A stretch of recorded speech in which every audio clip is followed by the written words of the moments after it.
If you're watching this video, I'm guessing you're an empath who prefers not to ever say no because you can feel in your own body that to do so will upset somebody.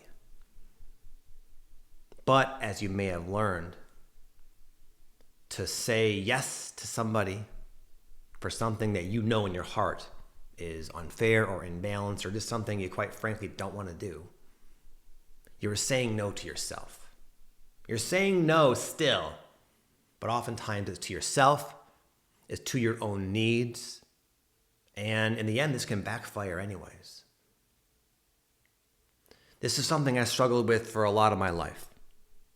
You know, growing up, I learned pretty quickly that for me to be safe and accepted, I need to manage the mood and energy states and attitudes of other people. Because if somebody near me is upset, angry, God forbid with me, it feels very uncomfortable. It feels very unsafe. Like there's an attack on my safety. There really isn't, but it can be perceived in that way. So, like a lot of you, I became what is known as a people pleaser. I became highly attuned to other people's moods and attitudes and energies, and then I would adjust myself, conform myself in a way to maintain the happiness and well-being of other people at my own expense. But obviously that becomes a major problem. In the beginning, it's little things. Maybe you have a friend that reaches out every time they're needing some counseling and you're their friend. So you're there and you hold space and you help them. 2 hours goes by. You both leave the conversation. They feel amazing because they were seen and they were heard. And on some level, you feel good. You did a good deed. But you probably feel drained. You probably feel like your life force has been sort of extracted out of you. And then, at the very least, you go through the rest of your day not feeling well. But if you're depleted, then you start to maybe get a little bit irritable with your friends and your family, the people that really matter. You start to just neglect your own needs. Your bad habits come up. And there's this whole ripple effect of imbalance that can come from just simply not saying no. And it's not that you don't know better. You can't use that as an excuse. The very nature you have that allows you to tune so well to other people, it also allows you, if you so choose, to tune into yourself. And something, an idea, a request can be proposed to you, and within an instant, you can probably discern whether it resonates with you, if it feels fair, if it's something that's like meant for you. There's a sense of like destiny even within this sort of simple equation. And all this you know. And you can know the answer should be no, but again, it's so hard to say it. So the point of this video is to share with you what helped me begin saying no, which, by the way, is absolutely game-changing and, dare I say, better for you and other people in the end. I remember years ago when I was running a personal training gym, fairly successfully. I had a pretty successful small personal training studio where I had about, it depended, between like 20 and 30 or 40 clients. And the ones who came and showed up and followed the advice and did the workouts, some of them were seeing life-changing results, losing weight, gaining confidence, improving their self-esteem, improving all areas of their life. And for a long time, that career path for me was very satisfying, very rewarding, and I had a genuine passion for it. But there came a time when it just stopped doing it for me. I started to lose interest. The same passion that was once there just started to kind of fade away. And I had this yearning for something else, something deeper, to be on YouTube, to be exact. And eventually I got to a point where I started making some YouTube videos and I had this opportunity to really jump all in. And I felt like this is what I'm supposed to do. This is my calling. This is my destiny. This is my right. to pursue what lights me up. And I could not lie to myself any longer. Being a trainer, it didn't do it. It was becoming boring. It was becoming stressful. It was creating all this imbalance in my life. I became depressed. But I hung in there for the exact same reason we're sitting here today, because I didn't want to say no. How could I say no? How could I say no to these people? I'm doing them a service. They need me. I felt so much guilt just thinking about saying no to this thing that I knew was no longer part of my path, no longer my passion, no longer in alignment whatsoever. Luckily, eventually, as can sometimes happen, life pushed me out of that situation, and here I am today. 300-something thousand followers on YouTube. I've coached thousands of people. I've run retreats with probably thousands of people, even if I added them all up. I've made an enormous impact on the world and in people's lives because eventually I said no. Imagine if I let that guilt get to me and I stayed in this role that no longer felt like a fit or a match at all. How much good that was done would not have ever happened.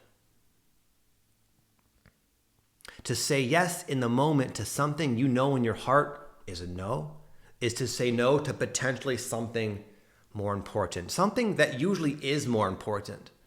Because empathic people have a pretty good sense of their destiny, a pretty good sense of where they should be in life. And where do you think that guidance comes from? It's not from the neediness of other people's compulsive desires that want something from you. No, it's from the whole. It's from the one, I suspect anyway. So for me and for you to follow our hearts, our passion, is to be in alignment with the will of God, the will of the whole. And that, of course, is like the best case scenario for everybody. So you might be wondering, okay, Vic, well, how do I do it? What's the formula? What's the secret? What's the hack for saying no and not feeling uncomfortable? That I don't have for you.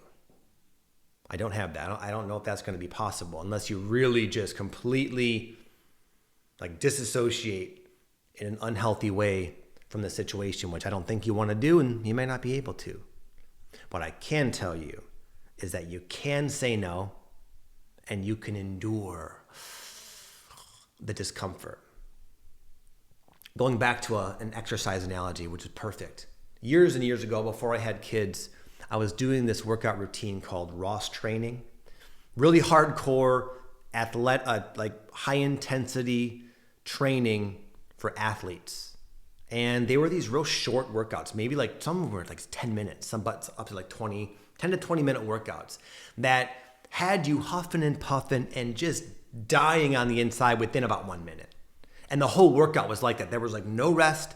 It was absolutely, you were vulnerable, you were out of breath, you were really, really struggling the whole time.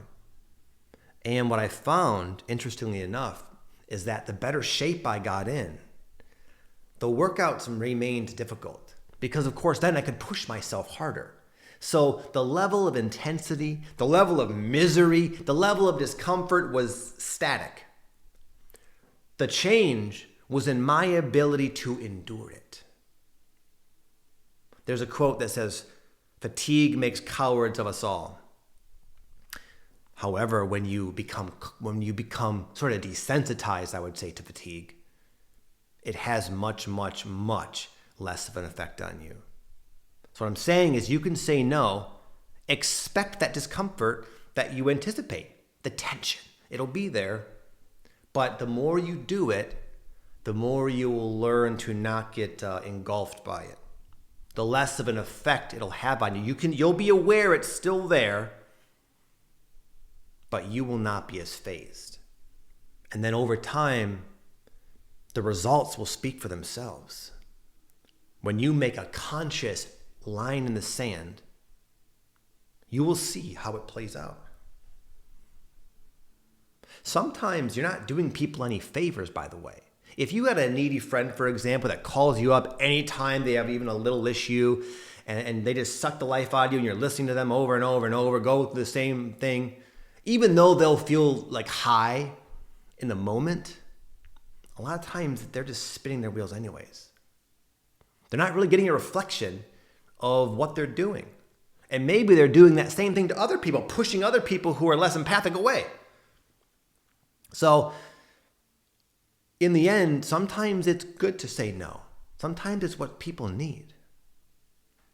Years ago, I was a drug addict, a hardcore heroin addict. Without getting too dark on you, I was. And you know what happened in the beginning? My friends and family were there for me. They cared for me, they loved me, they wanted the best for me, but the addict in me would manipulate them to borrow money and things like that. And it was when they started saying no is when I really did suffer. That's probably why they felt bad saying no. I did suffer more temporarily, but it forced me to become more resourceful. It forced me to get clean. I've been clean off heroin since I was 19 years old. I'm 40 years old, 20 years. And it wasn't because people enabled me. It was because people started saying no. No, Vic, I don't want to hang out with you because I can tell over the phone you're using. I don't want to be around when you're doing that. Sucks to hear. I needed that. I needed to realize the results of my behavior.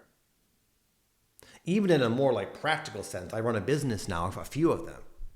And now what happens is all the time I get people reaching out saying, Vic, you should do this with me. Hey, Vic, come on my podcast. Hey, Vic, do this. No. I'm quick to say no now. Why? Because to say no to that allows me to have energy for the things that I know matter, the things that are in alignment, like making these YouTube videos, writing my emails, coaching my clients. If I was saying yes to everything, I would get nothing done. There's so much distraction, so many things calling for our attention nowadays, even on a day-to-day, mundane level. To say no to the Instagram ad or to say no to the needy friend or whatever, it allows your energy to finally start to replenish itself. And then when you have an authentic drive, an authentic goal, you'll have the resources to execute it. And if you can start to recollect your energy and start to focus it in a way that you know it's best focused, you will be a major asset to the people in your life, even if they're not always getting what they want, and to the whole. And let's not leave you out of the equation. You'll be happier. You don't have to go through life so depleted and defeated and fatigued. You will be good. You will be content because your cup will be, my friend, full. This is like half full. Bad example. You get the point. My challenge for you is to say no next time you know you should and expect the tension. But know the more reps you get in, the more comfortable you'll become saying no. That simple.